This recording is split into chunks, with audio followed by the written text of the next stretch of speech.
Hey, how's it going? Episode 15 of the I Want Practice podcast. Today is Friday, August 15th, 2025. I am here with Ryan and Joe. Hey, how's it going, guys? What's happening? Good. Wonderful Friday. Yep. Fun Friday so far. Joe's had a great day, I believe. Just marvelous. Yeah. It was good. It was good. All right. So this is probably going to come out early next week. So we're going to talk about Stop 9, right? Stop 9? Believe so. Yep. Stop 9 for the Bassmaster Elite Series, La Crosse, Wisconsin. The final. The final one. So MLF is done for the year after stage 7. We are now in stop 9 of Bassmaster to finish out the season. This is going to be an interesting event, not only because it is the last one, but Angler of the Year tied up between Trey McKinney and Chris Johnston. So I know you guys were heavy favorites on Chris Johnston last time for stop 8. What do you guys think will happen between them this time? Chris Johnston gonna pull it out. Oh, I mean he's You got to give him the experience. he's definitely got the experience up there. Which Trey's from Illinois. Yep. Knows how to fish shallow, knows how to fish grass. Even though everybody on Facebook says that the only thing he knows how to do is live scope, but he does know how to fish. And that's shallow. just not true. But That's not. And Chris has got kind of a partner. Yep. So 2 heads together in practice. Yeah. For one common goal, which would be him to win that again. So how long has Chris been in the league now? League? The I would Elite just say Series. the Elite Series. Yeah, sure. How long has Chris been a pro? He came over in the merge, I believe. So that would have been like 2020 was probably his first season. So he's got because this is Trey's second year. So, but. Well, I guess it was 2019, I think would have been his first year. So this is going on what, let's just say his 6th or 7th year, something like that. how many times have they been to La Crosse? So they had The an Elite open Series. Oh, okay. I was about to say Open had one last year, but the last Elite Series was 2022. Yeah. And he almost won that one. He came second. up. Yep. Came up second, 4 ounces short to who won that one? Brian Schmidt. Brian Schmidt. So, if we want, we can talk about the event and then get into our predictions, or we can do vice versa. What do you guys think? Either or. I think it's going to be, we talk about the event. I think it's going to be a crapshoot. I mean, there's going to be a lot of stuff going on. Lots and lots. Big place. There always is there. And that's why it's really good. A really good tournament venue, I think, is you got smallmouth, you got largemouth, you got backwater fish, you got river fish, you got wing dams, you got some of the best frog fishing you'll ever experience in your life. You've got, you can do it all. The biggest thing that I'm curious to see is we know a lot more about live scope now. I'm curious to see how much it's going to play there. Yeah. Because, it is still a river system. It's a shallow water fishery, all that. But, even in river systems anymore, it still plays. I agree with you. I think the variety definitely sets La Crosse apart from everywhere else because it does really feel like that you can just about do anything here, especially with those back channels being in play. The river system's going to be in play, like Ryan said. But I think it's going to be interesting to see the choices that these anglers make, especially with, I think there's going to be some rain as well next weekend. I know it's early and it feels like the Weather Channels never get it right, but it says it's supposed to rain all in La Crosse, Wisconsin, all next week. So maybe they get it right. Maybe it just rains the whole week and the water's messy. I don't know. What do you guys think on that? If that's going to be the case, you're going to see, guys from a buzzbait, guys throwing some more reactionary stuff, maybe going a little bit faster than just throwing a frog, but plopper, stuff like that. Outside edge of stuff, maybe not be right up underneath that duckweed, and it'll be a little bit different. And it might screw the smallmouth up if it's like that. Maybe not. Maybe they'll jam. This is a wild one. Like if it rains as long as it doesn't rain too much, they'll catch them. Mm-hmm. That place, like when it rains, they feed because it gets the current going. It gets all the life, all the bugs, all the everything. You know, you're talking like that whole Goose Island area on Pool 8. Like that's just all one big backwater swamp, basically. Mm-hmm. So like everything just comes alive. Whereas if it was 90 degrees and hot and sunny, like everything kind of just stales out. Yep. Yeah. And you can take this with a grain of salt because obviously the weather will change and the predictions will change. But as of Friday today, it said that it's going to rain Monday, Tuesday, Wednesday, essentially all day. And then Thursday, Friday, it's supposed to be cloudy. And then Saturday, Sunday, more rain. Again, those days are probably liable to change, but I mean, it's going to rain all practice. And then Friday, Saturday, or Thursday, Friday, who knows what will happen. The weekend, who knows what will happen. They might get so much rain that it may not even affect them for the first 2 days of the tournament. And then you have somebody that their water will just start to break down and get dirty, and their stuff will get worse and worse as the event goes on, or better. But and you're talking fluctuating water levels potentially and all that. In a lot of those places, if the water comes down, you can run out of water really quick. And a lot of those places, the fish will change so much as the water's coming up as well. And there's a lot of times where you can't get far enough, you know, like they just keep on going. As far as the variety goes, what do you guys think the mentality is going into it for these anglers of seeing like all these other guys trying all these things? What is the first approach into an area that has such a variety?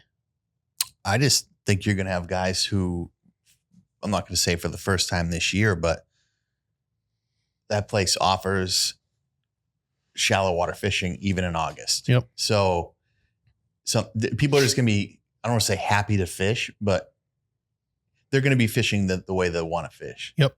Instead of looking at a screen and doing all that stuff, and still be able to compete, not looking at a screen. So it's going to be a good one. I think they're going to need to have to pick a pool because 7, 8, and 9 are going to be in play. Yep.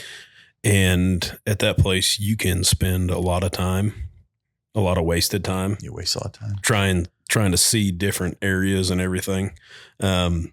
So I think picking a pool, sticking with it, trying to figure that pool out is going to be a key, because it's just, I mean, you can spend 3 days on pool 8 and never see all of it. Just like I said, that every time I've been there, the Goose Island area just amazes me because it's literally a maze back there. And then you come around one corner, you're like, wasn't I just there? And then you look at your map and you're like, no, I'm nowhere close to where I've been, because it all looks so similar, but it's also different at the same time. Yeah. And I was looking at the map earlier today. So where they're launching out of is the main river system, right? They're launching right into the river. And then just south of them, it breaks off into those back channels, and the river system and those back channels feed directly into that. I don't even know what you would call it, but it's just like a massive pool that is just like wide open. So it's going to be interesting to see where everyone goes. And I think all of that is within like 7 miles of each other, like from where they're launching to that wide open area. You have all that in between. So it's going to be interesting. Let's go ahead and get into our predictions if we want. So Ryan, do you want to lead us off with your top 10? My top 10 pick is Austin Felix. Ooh. Minnesota guy. Got a lot of experience up there on the river. Some of his notable finishes, the 3 professional level events that he's fished there. Dating back to 2017 FLW Tour, he came in 7th place. The 2022 Elite Series, he was 23rd place. The 24 Open, he was 30th place. So never been outside of the top 30. He's sitting good as far as classic cut. I think he's in 31st in Angler of the Year, so he's inside that cut, but he's still got to catch him to maintain that classic qualification. So, and he's a guy that can do a little bit of everything. Like he's a finesse guy. He can power fish with him. Like he's a grass fisherman. He can do a little bit of everything. So I look for him to have a good tournament. What's the cutoff for Classic? 40. Is it 40th? Okay. He should be fine then. So you have who? Austin Felix? Austin Felix for the top 10. Okay. My pick is Seth Fighter. Okay. Why? Always with the why. He can Elaborate. do both. He can do both. I mean, I think he's extremely comfortable there, and he's just. I think he's going to have a good tournament. I really do. He's done well there in the past. He has That he's kind of a river rat. Like just he can just do it all. That tournament saved his Elite Series career. I think it was maybe 2019 or something, the time they were there before 2022. Was it close to the cut line? Yeah, he was going to get kicked out, and he had to finish so high, and he ended up getting second, I think. Saved his whole entire Elite season career. And that was kind of what kicked his career off. Wow. Okay. Do you have anything else? No, I'm good. Okay. So Seth Fighter. Yep, top 10. Right. The Fighter Man. The Fighter Man. I have Pat Schlapper. Good pick. Good Wisconsinite. Pick. Good pick. Only because Pat has 3 wins to his name on the Bassmaster side. Has he ever fished FLW, MLF, anything like that? Not that I'm aware of. I didn't see anything, but one of the wins he has is this year's Elite Series on Sabine River. Now the final weight was like 38 pounds or something like that. A win's a win. We don't talk about the weight. A win is a win. It was on a river system. Granted, it's down south in Texas, so it probably doesn't fish at all the same. But you got to think there's some form of element that kind of follows it around in a river system. So I've got him coming in the top 10. Strong pick. Let's move over to the winners side. I kind of feel like we might have all the same pick, but because you looked at my notes. Oh, I saw yours, but cheater. Well, I don't know. Joe, why don't you kick us off for winner? So my winner on this deal is going to be BP, Brandon Polnick. Never mind. Okay. A little redemption. Yeah. Mm-hmm. You want to talk about it? Just another versatile guy. He can catch smallmouth, largemouth, do whatever. He's comfortable there. Mm-hmm. Yep. I think he's my guy. And he's kind of, I mean, obviously he won the first event of the year, but then kind of, I don't want to say he went a little stale, but he's kind of like, he's getting some traction. He's fishing good. Yeah. He's coming off a top 10 at St. Clair. Yep. He's got history there. Yeah. That's my pick. Awesome. He stood the chance to blow a tournament out there and got DQ'd. Mm-hmm. What? Yeah. I didn't realize that. It was probably like 2016, maybe. Oh, okay. Time frame, somewhere in there. First day, he was leading. Second day, weighed in, was leading. Like, it was, as Joe would say, his tournament to lose. And then he got a call late at night that he had been protested because Michigan has a stupid law that you can't cull across state lines. And where he was at was right on the state line. His boat drifted across the line and he culled a fish in the state of Minnesota, which is against the law. And he was disqualified for that day's catch. He had big smallmouth, didn't he? Yes. He was catching them all up there between the Black River and Pool 7. That's a dude on a current break. That is such a dumb rule. That is so stupid. Yeah, I mean, that's an outdated rule. It is. I think it got changed. Okay. If it hasn't gotten changed, like they've definitely talked about changing it and acknowledged that it is an outdated law, which cool part about that little history. So that knocked him way down to get into the Classic because obviously he was disqualified a day's catch. Right. So he had to go to the St. Lawrence River that year, which was the last tournament of the year. And I think they were out of Messina or somewhere way up north. And that was before everybody was making these runs to the lake. And Waddington. It was out of Waddington.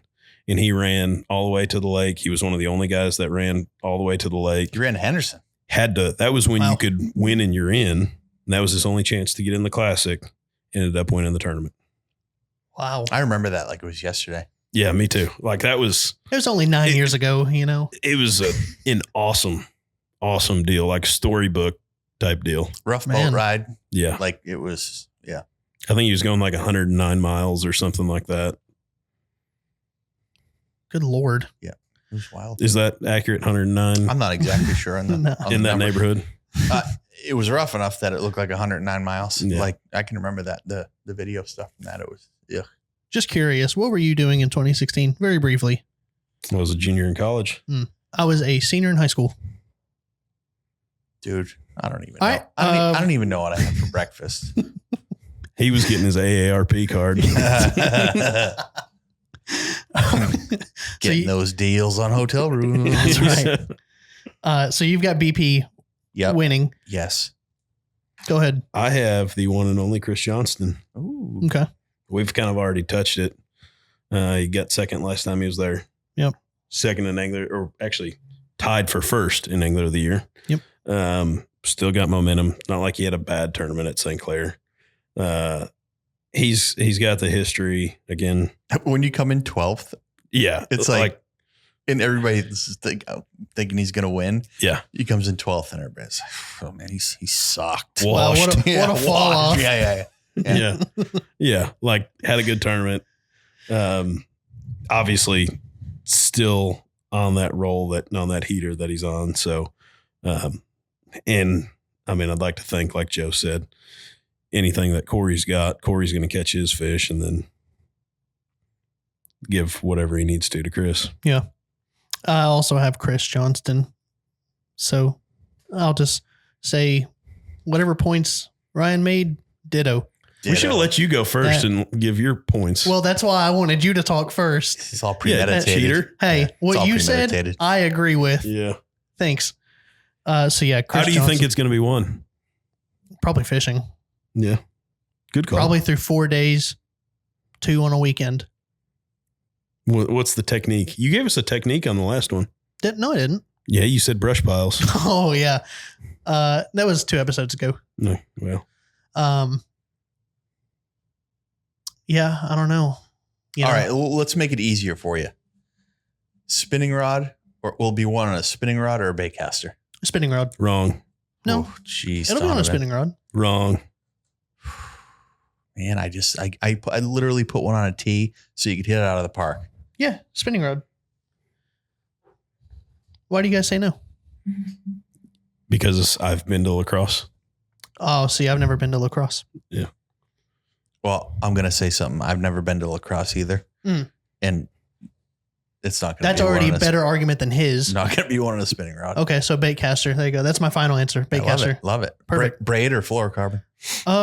Yeah. Well. Or mono. Don't hate on the No, mono. it's not gonna be on mono. So Matt Robertson is not going to win the tournament. That's what you just said. Matt Robertson, I don't think is going to win because I think Chris Johnston is He going to win. just had a baby. Yeah. Baby Did he? pattern. He just I had didn't- a baby. What'd you say? Baby pattern. Oh, That's a legit thing. Like you Yeah. have a baby and then you win the next Elite Series tournament. really? Yep. I It's did not happened know that. multiple times. Congratulations to Matt Robertson. I mean, this is great. Good job, dude. Yeah, You congrats. did it. Yep. You did it. That's his kid number 1. 1. Yep. I thought he already had a kid. Not that he knows of. All right. Yeah, Chris Johnson to win. As far as Angler of the Year, so Trey McKinney winning the last event ties up Chris Johnston and him at 690 points. Kyoyo Fujita at third at 650, and then Jay Shakira. God, see, I still started with the P and I just couldn't get it. Shakira. You can't even look at the last name when you're trying to pronounce it. Well, though, I'm sitting here 'cause that's looking just gonna at throw it you and off. it doesn't make sense to me. But Jay Shakira, now that you've said it, I got it. Just for the record, think of like every like telemarketer person that calls that dude. Yeah. Like, what do they call him? Like, JP. hey, Mr. J. Like what? Like, like What is that There's no way. What is that accent? I don't know. Yeah. But it's just like, what are you? Gonna It's like a say? What hybrid. do you say? Hey. My name's Jeff. Jay Shakira at 648, Kyoyo Fujita at 650. So this is going to be an interesting one. There's a lot of close numbers. Obviously, we have Chris Johnston winning it, so he's going to win Angler of the Year as well. if he wins the tournament, I can guarantee you that he will win Angler of the Year. That's what I'm saying. That's Yep. bold. Right. Yeah. Well, I'm saying we have that, Joe, Yep. because you don't have Chris Johnston winning. What's your thoughts on Trey McKinney versus Chris Johnston? I think I gotta go with Chris. Like I said, he's got 2 boats practicing, and it's I'm not going to say it. You want me to say it. It's his to lose. I'm not going to say it. I don't want you to say that. Okay. I've looked it up since then. Good talk. Still don't get it. Yeah. So that'll be interesting. Now, as far as Kyoyo Fujita and Jay Shakurit, they're only 2 points off. What is the differential in points as far as like placements go? So like if Jay and Kyoyo come in side by side, like if Kyoyo comes in 20th and Jay comes in 21st, is that much of a point spread, or is that Well, 2 it's points? 1 point. Is 1 it just point for 1 every point? place. Okay. Yeah. So Jay just needs to finish 3 spots over Kyoyo to get third. So how many points does Jay have? 648. And Kyoyo has 650. And Chris and Trey have 690. So I mean, So it's between they'd have those to fall. two. They'd have to fall on their flat face Mm-hmm. for one of them to win. I was going to say, I mean, Jay like stands a very good chance to do well up there too. Like he's a Minnesota guy. He could do really well in this tournament, but I mean, to have Trey and Chris both fall flat on their face, Just and him catch them, like that's probably not going to happen. let's just call it a flat number. Well, I'm trying to think. There's no There's way. only- There's no way. Jay would have to win it, and they would have to come in. Let's see. I mean, it's 40, possible. 46 Sure. or Yeah, worse. Yeah, I mean, happen. it's possible, but I just don't see it happening. There's only 3 positions, in my opinion, that matter in this last tournament. First in points, 40th in points, and 70th in points. Yeah, that's what That's everyone's looking at. Yeah. I didn't even look at Angler of the Year standings. I don't even know who's in 39th, 40th, 41st. Yeah, I mean, I don't know who's looking at that classic bubble, but obviously this is a big tournament for a lot of people because a lot of people may be done fishing the Elite Series after this. Well, a lot of people will be done fishing the Elite Series after this. Yeah. And that's something we'll have to talk about as well on once this is finished up, the Bassmaster side and also MLF side, because they're doing a cut. Yeah. So that'll be interesting, but I'm excited to hear what you guys think about total weight for the tournament. oh yeah. You kick us off here, Don. I forgot about that. So I originally had this higher by about 6.5 pounds. Big number. But then I looked at the forecast. I'm kind of banking on it raining. I don't think it'll be as high, but I still think it'll be up there. I have it at 62 pounds and 14 ounces as final day 4 final weight for the winter. I think with it raining, What was the number? 62 what? 62.14. I think that's averaging 15, almost, well, that's 15 pounds, 11 ounces, 12 ounces a day. And I think that'll get it done.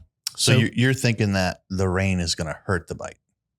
No, I just think it'll be interesting because I think there will be a wider variety of people getting caught off because of the rain, because there's not a lot of, and you guys will correct me if I'm wrong, there's not a whole lot of big fish in the Mississippi River around La Crosse, right? Like there's going to be a lot of 2-pounders, a lot of 3-pounders. You catch a 5. Yeah, I mean, like that's Right. That's a giant. That's what I'm saying. Yeah. There's going to be a lot of 3-pounders caught. There might be somebody who catches like 2 4-pounders and they're going to take a top 10 spot super early. So I don't know. I just don't think the weights are going to be too crazy. I initially had it at 69 pounds, 2 ounces, but I kind of went more on the conservative side. We'll just see. Sure. So Joe, what do you think? What's my number? 66.9 is my number. Dude. You just like Price is Right at me. Oh no. The price is wrong. Yeah. What do you got? 66.8. Oh my God. That's hilarious. So I still would have been over by about 3 pounds. Someone's You going to guys- catch a 20-pound bag. You think so? Yep. I was thinking somebody might hit like a 19 and a half bag on like day 3 or something like that. Someone's going to catch a 20-pound bag, which 20-pound bag there is, I mean, that's catching. It's massive. Yeah. But I think it can be done. I think with the evolution of the knowledge of live scope and not just catching suspended fish, I think seeing grass lines and that kind of stuff is going to allow someone to catch a bigger bag. And these guys have gotten so much better. Like Yes. you can even take the electronics out of it. Yep. They've gotten so much better in 3 years than the Absolutely. last time they were. They're scary good. Yeah. Scary. And I mean, like you were talking about, if it is rainy and it is cloudy up there, they're going to be chomping. Mm-hmm. Mm-hmm. Yeah, it'll be interesting. I think. Well, I'm not going to give too much away, but I think that. Aren't you supposed to give stuff away in a podcast? I think that's exactly what we're trying to do. Well, I have some insider information on that. So, You know I love it. You Yeah. know I love it. well, there's a bunch of brush piles up there, and You suspect. I know. But I think if it does rain as much as they're saying it is, it's going to be interesting to see whose plans change on the days it does rain versus it doesn't rain at all, and the approach. And I think that's going to be really interesting. This is going to be a fun watch, I think. Oh, every time they go there, it's the best viewed tournament there is. Like, who doesn't like people catching fish on frogs? And Who on a doesn't buzz like bait? seeing somebody on a sandbar? Yeah. Yeah, you know, like And getting Tom pulled- Mansour getting coming to pulled the off by rescue. an airboat. Like Yeah. this is a lot of variables. Who doesn't like, get locked up by a barge? Yeah. Like it's just cool stuff. Like Yeah. Is there a lock system in play? Yeah, because you're talking pool 7, 8, and 9. They're Oh, taking off out of yeah. 8. And so That's right. there's going to be people that go to 7 and 9. The last time they were there was some issues at the lock. So I'm sure we could see that again, obviously. That's going to be fun to watch, man. I'm trying to remember, how long does it take for the lock to like move up and down? I don't know with those locks. I mean, it's not an awful long time because they're not just huge locks, but it takes Right. a while. And the biggest issue is barge traffic. Yeah. Barge, Maneuvering around them. well, barge traffic takes precedence over they Any recreational. issues? Yeah. Yeah. So if there's a barge headed to the lock and you've got 10 guys that have to get down, they ain't going through until that barge goes through. Mm. Yeah, that is going to be interesting. I didn't realize that they take precedence. I knew that would be something they'd have to move around, but yeah. A lot of the times when there's a bigger tournament and stuff, they'll work with the lock masters and say, all right, I'll get everybody through here at 125. So everybody be here in the lock, set up by 125 or whatever. And yeah, that may be a little bit earlier than you would want to come back, but you probably don't want to risk it. Right. Yeah, it's going to be interesting. This is going to be a fun watch. Yeah, I'll get that stuff posted up, and then hopefully we're all somewhat correct in our predictions. Yeah, we'll see. We'll see. So that'll be fun. Do you guys have anything else to add? I think we covered it. I think we did. I think it was a good one. Hey, that was a good episode, guys. That was job. fun. Yeah. That's when you're supposed to hit the thing, dude. Yeah. You know I love that thing. Pressure's on. You got I gotta find it. Hold on. Woo! Yeah, that was good. he hates it. Well, it just takes up audio space. You know. I especially like the one guy Yeah. who is like, He's louder than the rest. yeah, he's been there for a while. Yeah. Yeah. There is one guy in there that's just happy to be there. Yeah. That's Joe. Happy guy. Not this morning. Joe was in a mood. Come on, man. What? Listen, we work right across each other. I want to make sure that you're happy, because if you're That's right. happy, I'm happy. Ultimately, yes. And if Nothing gets thrown at you. you're mad, then you take it out on me. And that's not fair. Hey. All right. So that was episode 15 of I One Practice Podcast. We will do an episode to recap and then also talk about final standings for Angler of the Year, cut lines, who made it, who didn't, who's out. on both sides of the MLF and Bassmaster. So make sure to tune in, subscribe, follow our Facebook and Instagram, TikTok, YouTube. Joe, do you have anything else to add? That's it. I'm done. We covered it. Great. Ryan? Have a great weekend. Yeah, y'all have a great weekend. Even though you'll be hearing this after the weekend, just Still have a good one. Have a great weekend is any weekend. that's right. Hey, watch some fishing, watch some good fishing, and we'll see you later.